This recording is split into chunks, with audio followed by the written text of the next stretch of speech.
Hello, my name is Jim Arndt. I'm the president and CEO of Arndt Municipal Support Incorporated, located in Charleston, Illinois. I've spent the last 17 years of my life as a city manager. I just want to let you guys know, guys and girls, that city management as a profession is one of the toughest jobs that you're ever going to love. I always tell people that it's challenging, but it's so very rewarding. It's an opportunity to have direct input and impact upon the community that you decide to live in. Then you really become attached to those communities and you feel very loyal to those communities and really desire from the utmost of your heart to see those communities improve. You have a blessed privilege to work with the elected officials directly from those communities. You play a vital, critical role, really interceding between the electeds and the staff that report to you. So and you have to have that ability to basically help carry out the vision of the elected officials while working hand in hand with the staff to get that done, and really translating that vision of the elected officials into reality. What comes to mind when I think of city management is back when you look through the annals of history and you look at the leadership principles and examples that we've seen throughout our history. I always reflect back to President Roosevelt, not Franklin, but Teddy Roosevelt, Theodore Roosevelt, back over 100 years ago. And looking back at the speech he gave over in France, the citizens of the Republic, or the man in the arena speech, if you will, and the powerful words that he utilized that day, and they really ring true to me. And to be honest with you, I first came across that here just recently. The assistant city manager of Paducah, Kentucky, recommended a book to me to read, and I read that book, and really it inspired me, to as the book was entitled, Daring Greatly, to dare greatly, and I traced those steps back, the history back from that book to the author who originally penned those words to this speech. And I have an excerpt of that speech that reminds me of city management. And I know right now, as we come out of the pandemic, or maybe go back into a second wave of the pandemic, things have been tough on city managers across the world. Let's just face it, things have been tough for our communities. Things have been tough for the teams that we lead. Things have been challenging and tough for our elected officials. And I really do applaud you for serving as a city manager during these critical, difficult times. And I applaud the elected officials as well. And I always tell them without any hint of sarcasm, but only with the utmost praise and appreciation, that I appreciate them for having the courage to lead in times like these. We have financial issues and concerns across the nation. We have, a period of civil unrest occurring across the nation. We have really a turning point in our nation, where as leaders we're looked upon by our communities to help guide us through these uncharted waters, if you will. And you guys are doing a wonderful job, and you're helping us to proceed and progress through these trying times. But reflecting back upon the speech, I'm going to read it verbatim. So I'm going to look off the camera here to the screen to my right to read these. If you've never heard these words, just take a minute to resonate with them. That I encourage you to go out and find the speech on the internet. You can get the full copy of the speech, but take a peek at it and think about how these words penned by our former president still ring true today. Now, not all the speech may ring true today as you read through it, but these words here in this one paragraph really spoke to me. And I'm going to kind of highlight a couple of sentences here that really motivate me, and I think about them daily. So bear with me as I veer off camera here. It is not the critic who counts, not the man who points out how strong the man stumbles, or their doer deeds could have done them better. And if you guys think about it, I mean, the media that we deal with, they often play that role. But I like the way the president talked about that. It's not the critic who counts. The credit belongs to the man who is actually in the arena. That's you guys. It's my brothers and sisters serving as an elected official. It's my brothers and sisters serving in local government as an appointed official, whether that be a city clerk, the finance director, the city engineer, the public works director, the police chief, the fire chief. You are the appointed. The assistant city managers, the deputy city managers, the village administrators, city administrators, city managers, village managers across this great nation. You are the men and women who are actually in the arena, whose face is marred by dust and sweat and blood, who strives valiantly, who errs, who comes short again and again, because there is no effort without error and shortcoming. But who does actually strive to do the deeds? Who knows great enthusiasms, the great devotions, who spends himself in a worthy cause, who at the best knows in the end the triumph of high achievement. We know that feeling when we have the successful projects, successful programs. And who at the worst, if he fails, at least fails while daring greatly. We know those feelings as well. Recently, I had a indoor recreation facility that failed miserably. However, it wasn't for the lack of daring greatly. So that his place shall never be with those cold and timid souls who neither know victory nor defeat. Shame on the man of cultivated taste who permits refinement to develop into fastidiousness that unfits him for doing the rough work of a workaday world.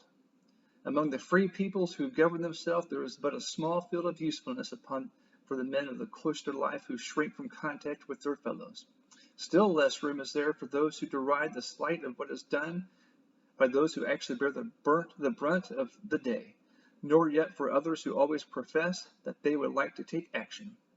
If only the conditions of life were not exactly what they actually are. The man who does nothing cuts the same sordid figure in the pages of history, whether he be cynic or fop or voluptuary. There is little use for the being whose tepid soul knows nothing of great and generous emotion, of the high pride, the stern belief, the lofty enthusiasm, and I've put this in bold, of the men who quell the storm and ride the thunder. That's you. That's the mayors. That's the aldermen. That's the commissioners. That's the council members.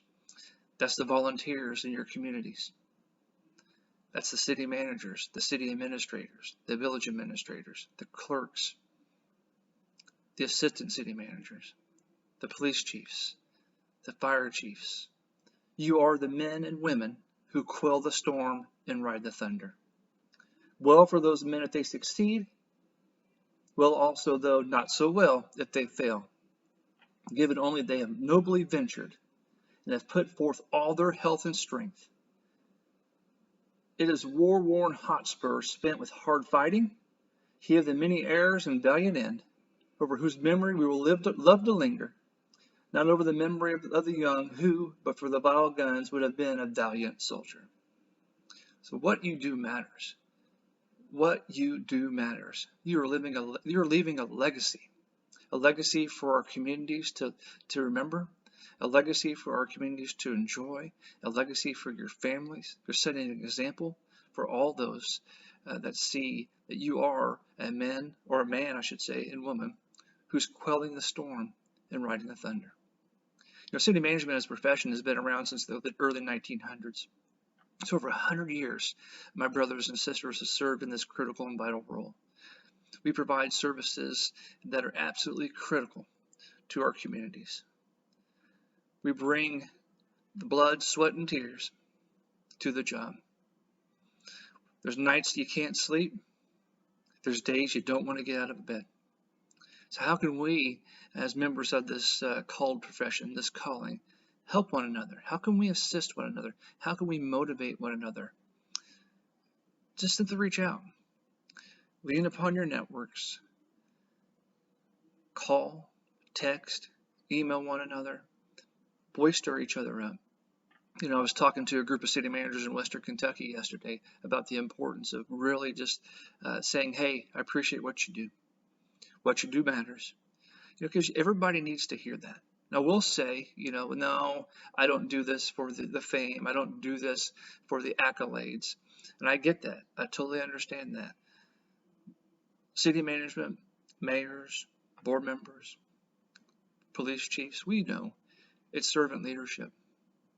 However, I can tell you this, we all are just human, and we all need to be appreciated. We have that sense of longing for appreciation. So why not appreciate each other?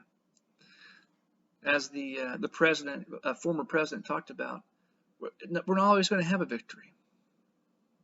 We're going to have some failures. When you see your brothers and sisters victorious, reach out and say, hey, good job. When you see your brothers and sisters experiencing that failure, which we all will do, say, hey, I'm here for you. Good job. You know, it goes back to that the story about the man in the boots. You know, pull yourself up by your own bootstraps. Well, I challenge you to do that. Put a pair of boots on that have bootstraps on the sides if you can find them. Reach down while you're standing. Try to pull yourself up. You're not going anywhere. But if you've got a city management brother on your left, a city management brother or sister on your right, they can reach down, each grab a hold of that boot, and they're gonna rock you. They're gonna pick you up. They're gonna give you the support you need to get up and stand. So I encourage you all to really lean upon your networks. A city manager buddy of mine recently reached out to me and reminded me of the first time we met up in the Lowell is his name, up in the conference in Illinois. I was sitting alone, and he came up and asked if he can eat with me. I said, sure. He said, hey, didn't you know you're never supposed to eat alone? He was referring to a well-known leadership book, which is very good. I highly recommend it. But that hit me. You know, he was basically saying, here, I'm here for you, brother. Let's talk. You know, let's get to know each other. Let's build a bond.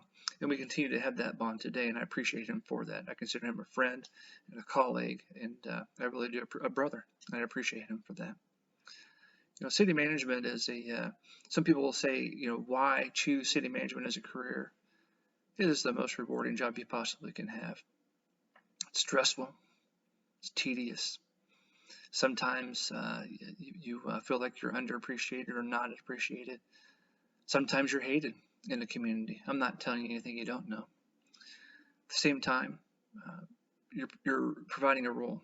You are taking the vision of the elected officials and you're turning that into reality. And I always tell people, it's not my job as a city manager or administrator of a community to make the decisions on the path we're going to take. What is my job, my role as a city manager or administrator of a community, is to listen to the vision of my elected officials who are elected by the people in that community. And then it's my job to make their vision a reality. Sometimes you're not going to agree with the direction they go. Sometimes you're going to think that's not the right direction to go at all. But it's not your choice. It's not your choice. Your job is to shine. It's to shine, and it's to make them shine. You're going to shine by doing the best job you possibly can, and you're going to make them shine for allowing them to accomplish their vision, which after all is in the best interest of the community. So sometimes I know you feel underappreciated. Sometimes I know you take things personal. I have, and I do. But I also know that deep down inside, we do it for a calling. We do it because we love to serve. It is servant leadership 101. You cannot ask for a better example of servant leadership than a city administrator or city manager. You serve at the leisure of the majority vote of your commission, so your job is in jeopardy every 2 weeks. And guess what? They can also have call meetings too. So your job is in jeopardy 365 days a year. But you know deep down inside that you don't do it just to have a job, because it's not. It's a calling. You do it to serve. And I appreciate you. I applaud you. And I just encourage you to stay motivated, stay engaged, lean upon one another. If you need me, you can find me on the website, www.arndtmunicipalsupport.com. My business is inspired by Teddy Roosevelt. My logo behind me, Teddy Roosevelt was a Rough Rider. You know, he fought for our country. He fought for our nation. He led our nation. He was a true servant leader. I'm here to support you in your role as servant leaders. I wish you the best. As I always say in my emails, on my blogs that you can find on my website, keep shining.